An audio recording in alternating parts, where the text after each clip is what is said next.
E aí, galerinha, continuando nossos estudos sobre o romantismo, agora a segunda geração.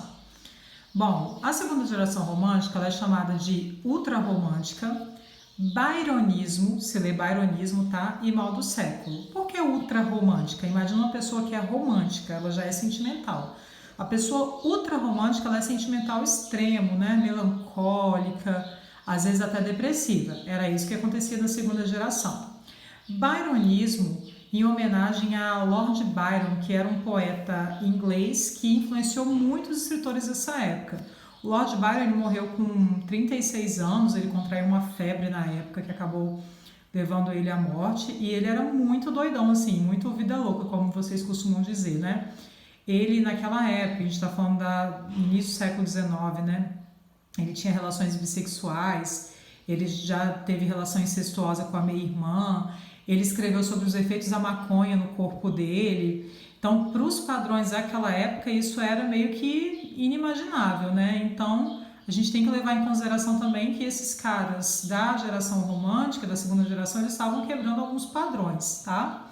Não que a gente deva considerar isso positivo, mas eles inovaram de alguma forma, né? Na sua vida, na sua literatura.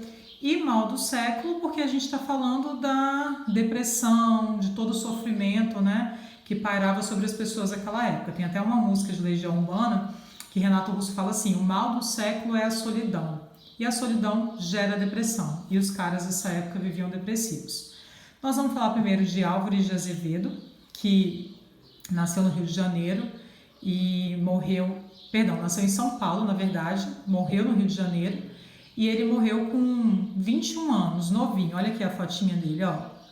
Ele não publicou nada enquanto ele estava vivo, não. Ele deixou muita coisa escrita e a mãe dele, que viveu mais 40 anos depois da morte dele, dedicou a vida a publicar tudo que ele escreveu, tá?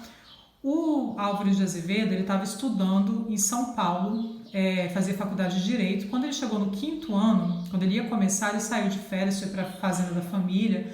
A família dele era de classe média alta. E ele comentou com um primo que ele não ia continuar os estudos lá em São Paulo, que ele queria se mudar para Recife para terminar lá. Porque ele começou a perceber que todo mundo, vários colegas dele chegavam ao 5º ano de Direito e acabavam morrendo. E aí não deu tempo dele fazer isso, porque nessa viagem à fazenda ele caiu de um cavalo, bateu a cabeça numa pedra e aí isso gerou um tumor na cabeça dele, ele fez uma cirurgia. Ficou vivo 40 dias, mas acabou morrendo. Quando ele morreu, a família dele foi na República onde ele morava para pegar as coisas dele. Chegando lá, na parede do quarto dele, eles encontraram essas inscrições aqui, ó. 1850, Feliciano Coelho Duarte, o nome do colega que morreu naquela época. 1851, João Batista da Silva Pereira, morreu em 1851. E 1852, esses pontinhos estavam em branco. Quem é que morreu em 1852? O próprio Álvares de Azevedo. Meio macabra a história dele, mas aconteceu. A mãe dele, então, publicou o livro Líria dos 20 Anos, em que a gente vai perceber alguns poemas góticos mesmo, porque ele sempre falava muito da morte. Ele teve contato com a morte a primeira vez quando era criança, quando o irmãozinho dele morreu. Isso marcou muito a infância dele. Além disso, pessoal, é uma questão de lógica. Imagina você viver numa época que quase não tinha hospital, não tinha vacina, era muita doença. E aí você conhecia muitas pessoas que morriam novas o tempo inteiro. Você vai pensar em quê? Em morte. Era nisso que esses caras pensavam. Nos poemas dele a gente vai perceber muito sonho, delírio. Ele vai falar muito de virgens pálidas e flutuantes. Ele escreve poemas de amor, poemas líricos, e as mulheres que ele idealiza nos poemas são sempre virgens pálidas que estão sofrendo, estão morrendo. Nuvens, estrelas, luares, noturno. Como ele é uma pessoa de ar mais sombrio, ele sempre vai falar da noite, ele nunca vai falar do dia. Os biógrafos acreditam que Álvares de Azevedo morreu virgem, que ele nunca se relacionou com ninguém, só tenha cantado, né, algumas relações em seus poemas. Existe um conto que ele escreveu que é Noite na Taberna. A taberna seria uma espécie de um bar, que no caso dele era um bar que tinha algumas prostitutas, no caso desse conto aqui. E é um conto bem macabro, um conto de terror mesmo. Lá há 4 personagens narrando em primeira pessoa suas histórias, e essas histórias envolvem acidentes fatais, assassinatos.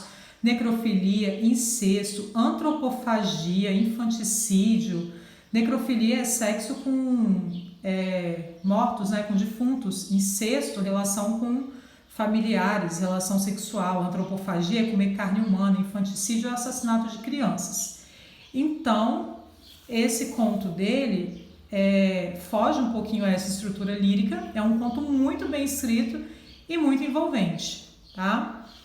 Eu vou ler para vocês agora um poeminha lírico que ele escreve e eu quero que vocês percebam como que o amor que ele canta é sempre envolvido de morte, de sofrimento, de palidez. Amemos, quero de amor viver no teu coração, sofrer e amar essa dor que desmaia de paixão, na tua alma, em teus encantos e na tua palidez e nos teus ardentes prantos suspirar de languidez. Vem, anjo, minha donzela, minha alma, meu coração, que noite bela, como é doce a viração, e entre os suspiros do vento, da noite, ao mole frescor, quero viver um momento, morrer de amor.